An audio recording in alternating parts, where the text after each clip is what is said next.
Hi, everyone. I'm Maggie McGrath, senior editor at Forbes. The Trump-backed GOP agenda bill has narrowly passed the Senate, with Vice President J.D. Vance casting the tie-breaking vote on Tuesday.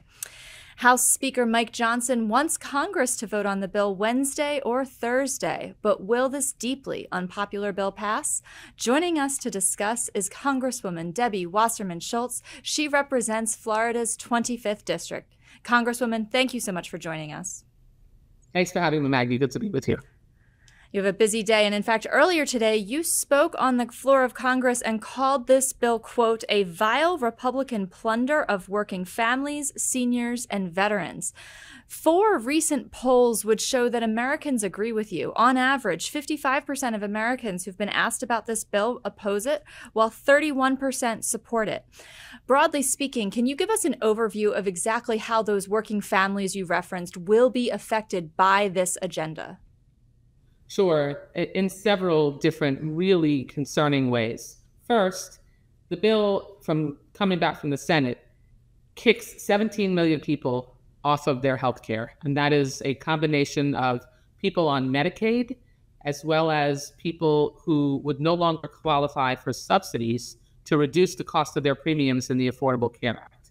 That's because Republicans made these massive restrictions that will end up causing people to lose their health care. In addition to that, it makes massive cuts, $4 billion in cuts to SNAP benefits, nutrition assistance cuts that essentially tell our veterans who use SNAP benefits, our children, our disabled, our elderly, you are going to have to go hungry and figure out how to put food on your table because we're not going to provide nutrition assistance for you anymore. It also is going to force many rural hospitals to close because of those Medicaid cuts, as well as nursing homes, because the overwhelming majority of nursing homes in this country have a high percentage of their patients who are in their nursing homes paid for by their Medicaid coverage. There are many more things, but the other massive problem is that at the same time it has these horrendous cuts, it also blows a $4 trillion hole in the deficit and a $5 trillion increase in the debt ceiling. That's so that Republicans can make enough room in the debt ceiling to transfer and give the most massive increase in tax cuts targeted at millionaires and billionaires and the well-off.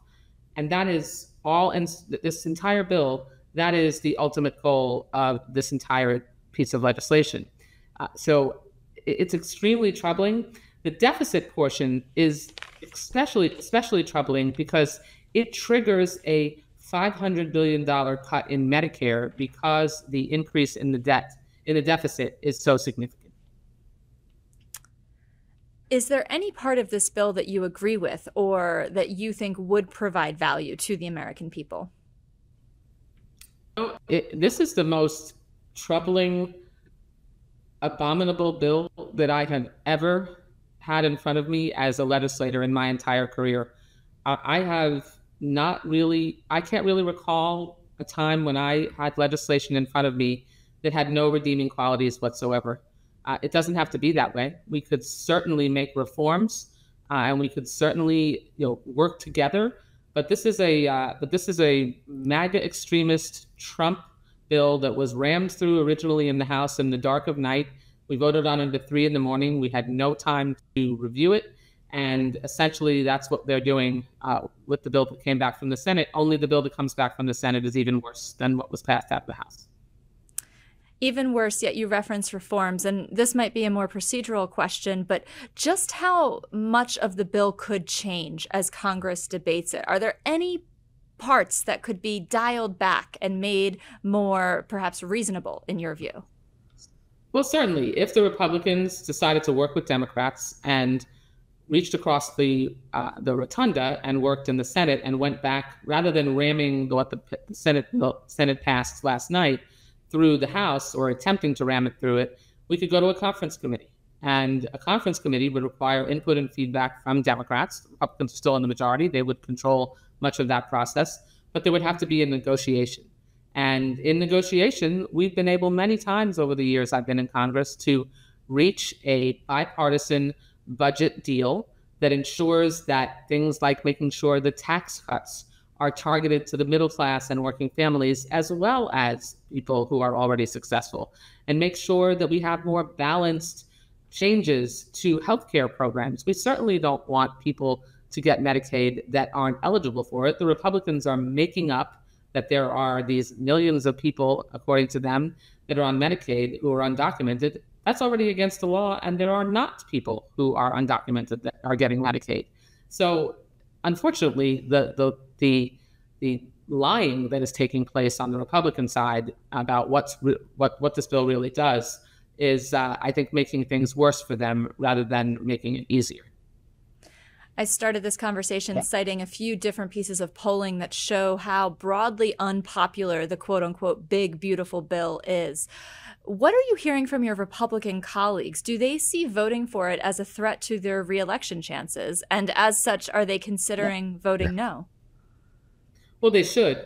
I mean, I think that just like in 2018, when they tried unsuccessfully to take the Affordable Care Act away and repeal it, and yank healthcare away from even more people, voters rejected it and rejected them, and Democrats won the majority of the House of Representatives.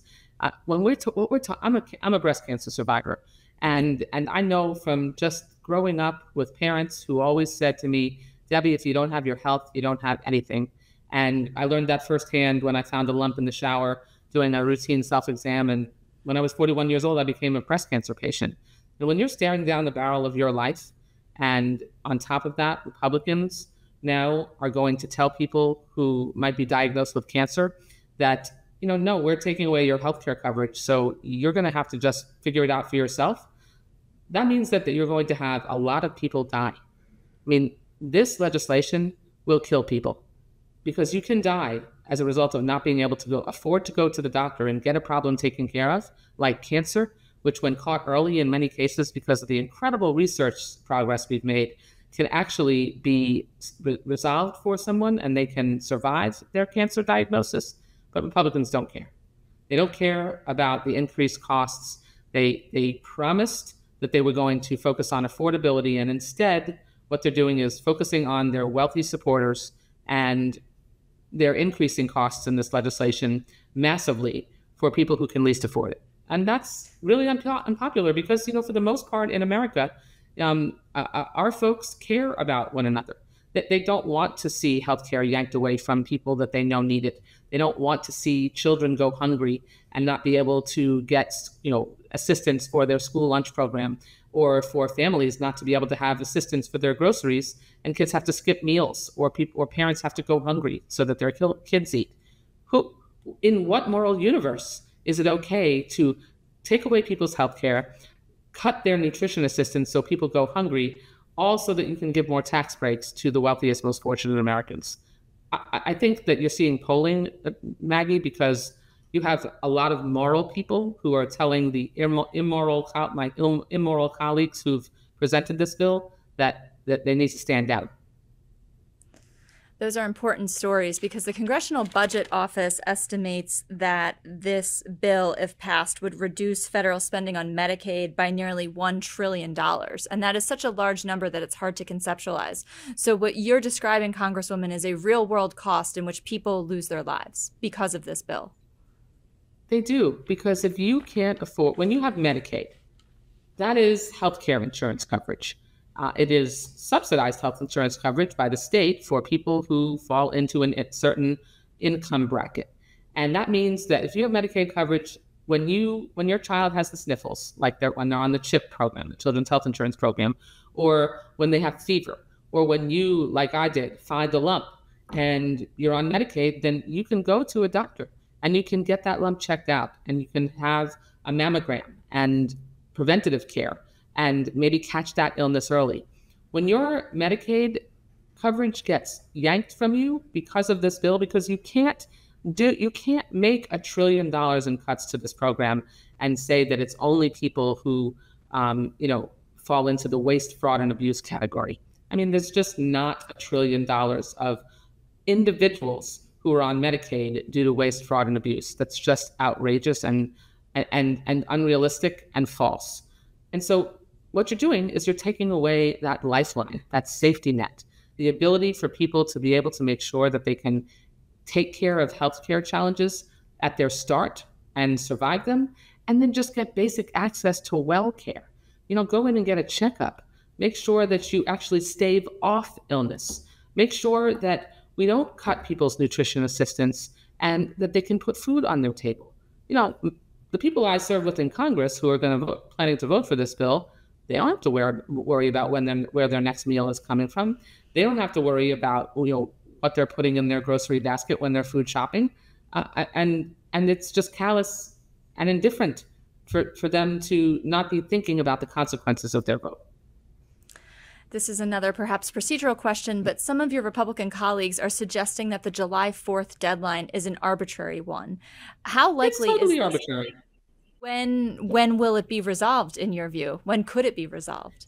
See, and let me tell you how it's arbitrary. Because normally when we are in a situation like we're in right now, where they've called us back into a session, in the middle of a recess, they do that when we're coming up. I'm a senior member of the Appropriations Committee. So at the end of a fiscal year, when we haven't finished the budget, we will have, vote situations like this where we're up against a deadline. If we don't pass the budget, the government shuts down. That also happens in some instances when the debt ceiling is reached, and the Treasury Department has said, we're going to reach the United States' debt ceiling limit, on around X date, and Congress has to go into session, if we haven't already taken care of this, and increase the debt ceiling, increase our borrowing, make sure that we can pay our bills, which is what the debt ceiling is, and that's a real deadline. This is made up.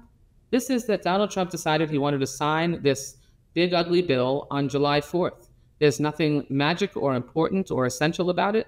It's just an artificial deadline that's tied to the messaging that the Republicans want to do.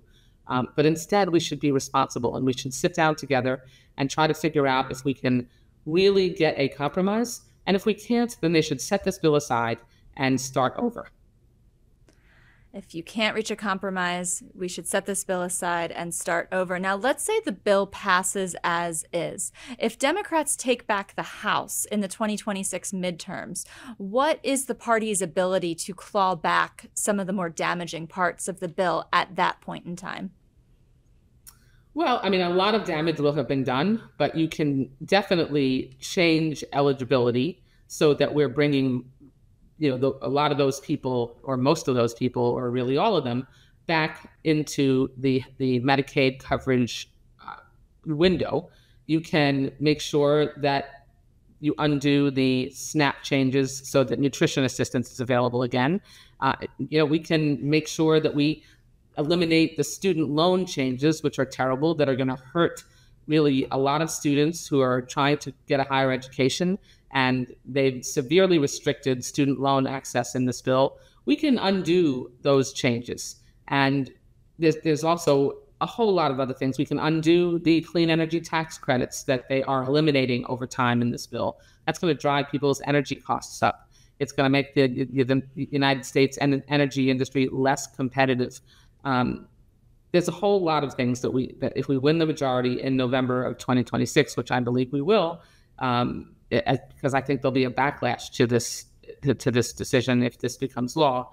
But there'll be damage that will have been done. Between when this bill becomes law, if it does, and when we win the majority back, there will be people who will have died.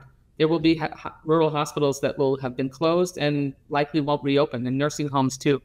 And people who are in those rural areas already have a difficult time getting access to healthcare because of how far away some of these facilities are.